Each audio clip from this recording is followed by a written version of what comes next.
الحمدللہ نحمدہ ونصلی علی رسولہ الکریم اما بعد۔ پیارے بھائیوں اور بہنوں، السلام علیکم ورحمۃ اللہ وبرکاتہ۔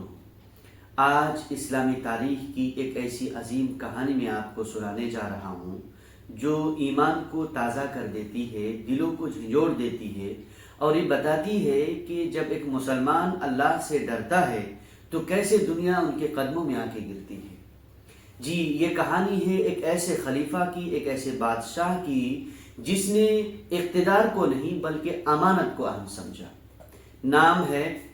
نام آپ لوگ بتائیں۔ چلیے میں بتا دیتا ہوں، لیکن آپ کمنٹ کریں کہ یہ نام آپ کو پہلے پتا تھا کہ نہیں پتا تھا۔ نام ہے حضرت عمر بن عبدالعزیز رحمہم اللہ۔ حضرت عمر بن عبدالعزیز وہ عظیم خلیفہ تھے جو خلافت سنبھالتے ہی محل چھوڑ دیا اور ایک سادہ سا گھر میں رہنے لگے۔ ایک رات ایسا ہوا کہ وہ بیت المال کے چراغ کے نیچے بیٹھ کر کچھ لکھ رہے تھے۔ اسی وقت ان کی بیوی حضرت فاطمہ تشریف لائیں اور نرمی سے پوچھا کہ عمر، میں آپ سے کچھ پرسنل باتیں کرنا چاہتی ہوں۔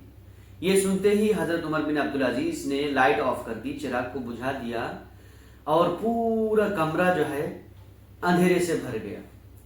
بیوی نے حیرت سے پوچھا کہ آپ نے چراغ کیوں بجھا دیا؟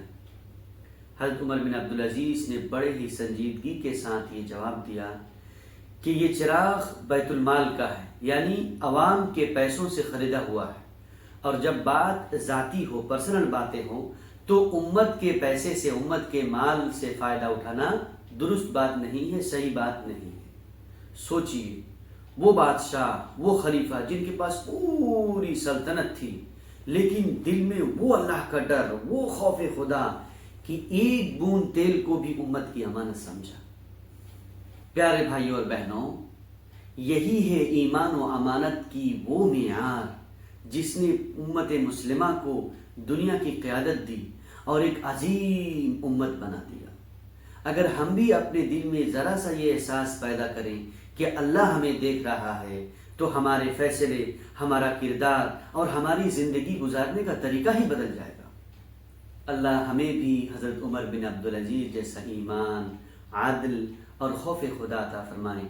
آمین یا رب العالمین۔ اگر یہ کہانی آپ کو اچھی لگی تو دوسروں تک ضرور پہنچائیں۔ جزاک اللہ خیر، بارک اللہ فیک۔ السلام علیکم ورحمۃ اللہ وبرکاتہ۔